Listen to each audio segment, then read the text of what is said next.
Some of my colleagues within the Catholic Church, Catholic priests, are plagued with the issue of sexual molestation of young boys. Many lawsuits have been filed for that issue, but my colleagues will say that the problem in the Catholic Church is there have been unbiblical restrictions placed on the Catholic Church and on Catholic priests. What are those restrictions? There is a vow of chastity and there is a vow of poverty. But nowhere in the Bible does God say you need to be broke and you can't have sex. I wish I had a witness this morning.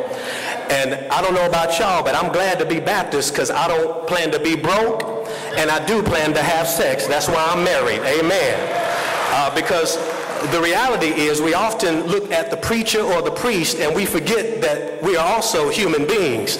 God didn't drop me from the heavenly chariot down into this pulpit this morning. I woke up, put on 2 legs of my pants just like you did. I had to wash my face, brush my teeth just like you. I am a human being, and human beings are subject to all the temptations of life. Doesn't matter if you're in the pew or the pulpit, we are human beings. But when you place undue restrictions, it causes sexual repression, and the church is one of the most sexually repressed institutions in the world. And so, brothers and sisters, when sexuality or sex is talked about in the church, which it rarely is, unfortunately, the focus of discourse is negative.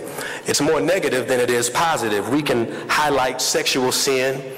We may highlight fornication or adultery. We may highlight homosexuality and other negative aspects or negative connotations of sex, but we may not understand that it is the flesh, sin, and Satan that have perverted sex. God's design and purpose for sex is healthy and positive. As a matter of fact, the sexual desire is God-given. I may not get any amens this morning, but the sexual desire that you have is God-given. Well, let me move quickly to the text before you all run out on me. Verse 4 says, marriage is honorable among all, and the bed undefiled.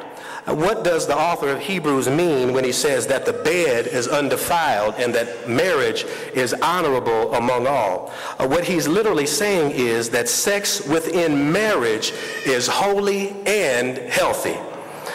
Sex was made good by God, and it is well within his will within the confines of marriage. And so the purpose of sex is for procreation and recreation. In Genesis, the first commandment God gave to Adam and Eve, have sex. You don't believe me? He said, be fruitful and multiply. Again, he didn't ask them to eat milk and cookies. He was telling Adam and Eve to have sex, to procreate, to carry on the human life form, and for recreation. God made it good and enjoyable for our enjoyment, again, within the confines of marriage. 1 Corinthians chapter 7 even says it's better to marry than to burn in your passion. And quite literally, Paul is saying that because we all have been given a God-given sexual drive, a sexual desire, because it's to be enjoyed within marriage, if you have that desire, the only legal way you can fulfill that desire is in marriage. So it's better to marry than to burn in your desire, or to literally burn in your spirit by having sex with different partners unprotected and